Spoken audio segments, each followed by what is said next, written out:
Self-driving cars are coming. Tesla just cleared a major hurdle in California, getting the first of several approvals needed to roll out its long-promised Robotaxi service. And over in Austin, Texas, Tesla is pushing just as fast to launch its ride-hailing program. Joining us now to break this all down is Patrick Hedger, Director of Policy at NetChoice. Now, Patrick, welcome to the National News Desk here. Hey, thank you for having me. I mean, this sounds so exciting and futuristic, and hopefully we could see it soon. But the first thing on a lot of people's minds is safety. When you talk about cars driving themselves and with no one inside, basically, how does this work? How do we know these robo-taxis can actually make our roads safer? How can we trust them?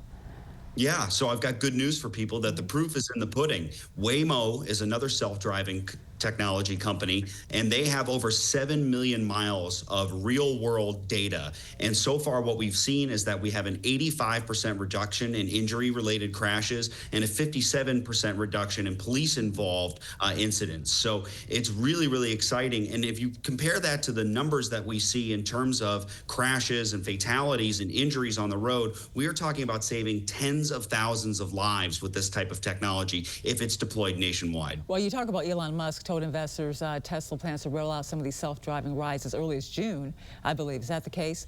What is the risk here when you look at the risk to Tesla and overall legal accountability? Yeah, so I think the risk is if they delay this, if they aren't able to deploy this, because the only way that technology, and whether we're talking driverless cars or any other type of technology, gets better is by deploying and collecting more data and encountering the issues that may be presented. But again, when we're talking about safety here, it's not safety compared to a perfect world. It's safety compared to the world that we live in. And unfortunately, we still live in a world where tens of thousands of people are killed on the roads every year. And unfortunately, humans, sometimes they drive under the influence, sometimes they drive distracted, and sometimes they get tired behind the wheel. You don't have these problems with this technology. You know, that's when you think of how they test automobiles. We've all seen like the crash test dummies. What type of tests are they doing? The same type of tests with these cars, or how would this all work in terms of testing them?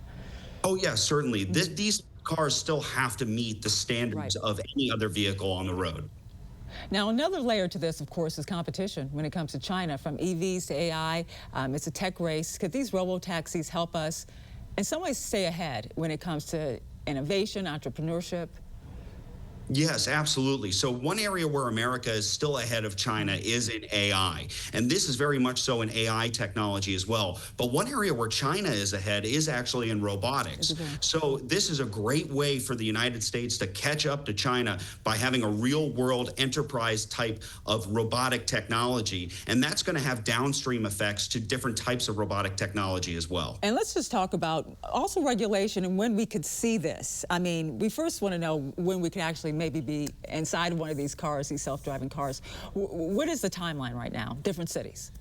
Yeah, so it depends on where you are. I mean, as you said, different cities. If you're in San Francisco, you can take one. I was out in San Francisco recently, and I was in a Waymo. And I got to tell you, for the first 30 seconds, yeah, it feels a little weird. But after that, you'll be shocked by how normal it feels. It's a really great experience. We're already seeing these technologies deployed by Waymo in Phoenix as well. They're coming to Washington, D.C. and testing in the city right now, and they'll be available in D.C. next year. So Waymo is being deployed, and it's great to see that Tesla is going to come out and compete. And what's the difference here when it comes to maybe Texas or California or D.C.? Is it just the regulations in each area?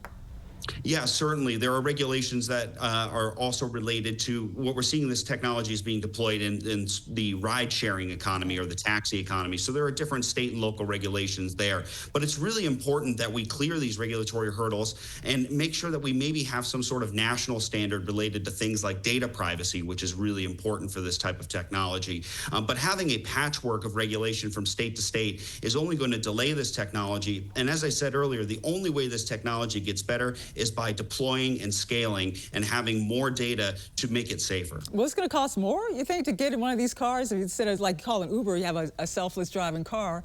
You know, you got to wonder about the price, at least for consumers.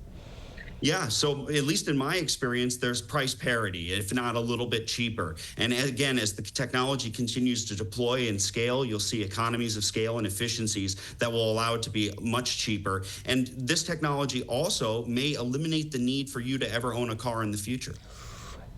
You know what? I like the sound of that, but that might not be great for the auto industry. Thank you so much, Patrick Hedger, Director of Policy at NetChoice. Thanks for joining us.